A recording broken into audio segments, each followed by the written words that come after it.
conference about speaking about her own story, where she has been, what she has.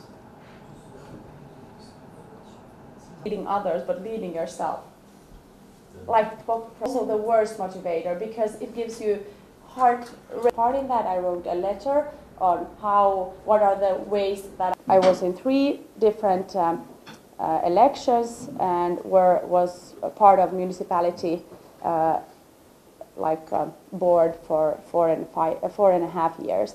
But then I also thought that being a politician is rather consuming. You have to sometimes not be yourself, and that was the biggest challenge for me, because you also have to do lots of compromises, and you have to also think about the votes and how will this affect you and how will this look.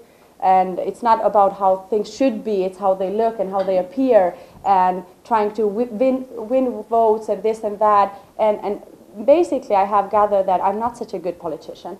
I'm much better leader or an employee or a coach. I can steer and help people to get to maximize their potential, but maybe as a politician I'm not yet so mature.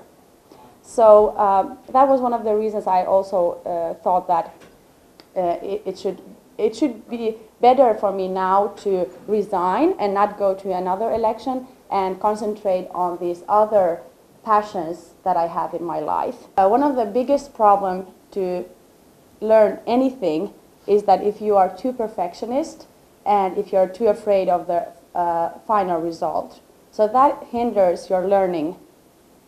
So I have only now, after excessive reading and failure, learned that if I want to really learn something, I should not be thinking about whether I will learn it or not, but rather start understanding the root of whatever that I'm studying or reading, and just to add on my knowledge. That experience, that 3 years of studying in England really expanded my horizons. I became more independent. I knew every day that what I have chosen to study really suits my personality and my passion.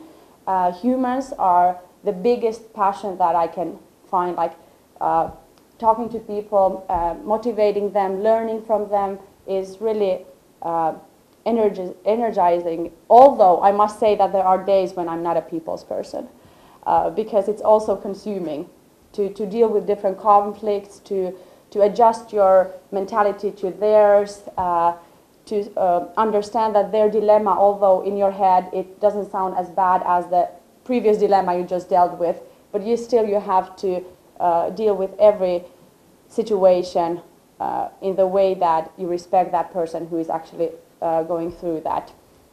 And they can sense if you're only there, physically and mentally, or somewhere else. So being authentic, being present are really good skills that you must possess. I moved with my family in 1992 from Skenderajn, to Finland, Oulu.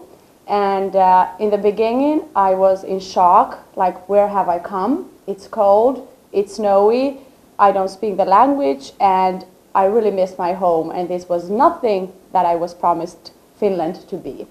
But after a few days of princess crying and drama, I relaxed and soon found new friends, started learning the language. Actually, in a very short amount of time, I pick up languages very quickly, so I was able to also translate, even if I didn't understand all the words. But I somehow grasped the meaning, and I was there translating to my mom or to the friends and acquaintances who didn't have a translator at that time. And the good thing was that although we left Oulu, it was such a good delight that we got to move back to Helsinki, where we only stayed for 2 weeks when we came to Finland. And there it was the world expanded. More people, more opportunities, less cold. And also the weather suited my father because he was very ill and had asthma, so that was a good thing.